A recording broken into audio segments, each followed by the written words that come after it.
నాగర్ కర్నూలు జిల్లా సార్లపల్లి గ్రామంలో ఒక సామాజిక వర్గానికి చెందిన మాజీ సర్పంచ్ మల్లికార్జునను మన్ననూరు గ్రామంలో మరో వర్గం చితకబాదింది. దీంతో ఇరు వర్గాల మధ్య ఘర్షణ చోటు చేసుకుంది. పోలీసులు సమాచారం అందుకొని సార్లపల్లికి చెందిన సుమారు 20 మందిని కూడా అదుపులోకి తీసుకొని అచ్చంపేట పోలీస్ స్టేషన్ కు తరలించారు. మహిళలను పోలీస్ స్టేషన్ లోపలికి అనుమతించకపోవడంతో తమ వారిని విడిచిపెట్టాలంటూ గేట్ వద్ద నిరసన వ్యక్తం చేశారు. తమ వాళ్ళను పట్టుకొని అకారణంగా కొట్టారంటూ కూడా ఆరోపిస్తున్నారు.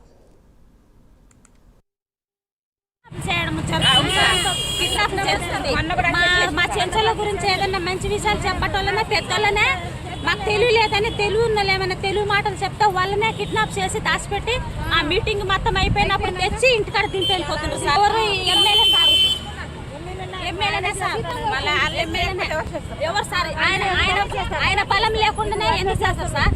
ఏమన్నా అంటే పార్టీ బిల్లింగ్ అంటే సార్, టీఆర్ఎస్ ఏంది కాంగ్రెస్ ఏంటి సార్? పార్టీ వచ్చేమని అన్నం పెడుతుందా సార్? పార్టీలో వచ్చేమని తెలియపరిచిన వాళ్ళనే ఇట్లా దారుణం చేస్తుంటారు సార్. కొంచెం ఇదే పొరపాటు. మరి మాకు తప్పుంటే అడగమని, ఎందుకు విప్పియాలి, ఎందుకు కొట్టాలి, బండి ఎందుకు ఆపియాలి, బండి ఆయన పిలిపించి మాట్లాడించి కొట్టడమే అవసరం ఏముంది? ఆయనకి ఏదైనా ఉంటే పిలిచి మాట్లాడి అనాలి కదా. ఆయన అడగక ముందుకే ఇద్దరు ఆడోళ్ళు ముగ్గురు మొగోళ్ళు అంట. మనలో ఏం పేరు ఆయన పేరు? వరులు వాళ్ళ అన్న, ఇంకో ప్రసాద్ అంట. ఆయన పెండ్లం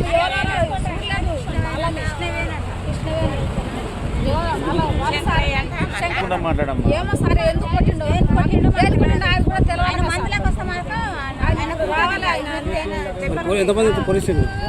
ఎంతమంది మస్తు ఉన్నారు, ఎంతమంది వస్తారు, మస్తు ఉంటారు. అందరు వచ్చి పోలీసులు అందరూ వచ్చారు. మమ్మల్ని కూడా ఇప్పుడు డిస్ట్రిక్ట్ వచ్చింది మనం ప్రోగ్రానికి. దొంగలమ్మా ఏమన్నా తీసుకుపోయినా ఏం బాధ లేదు. మా అన్న నేర్పించుకోనికి వచ్చినా సార్, అంతే. మల్లికార్జున రావాలి.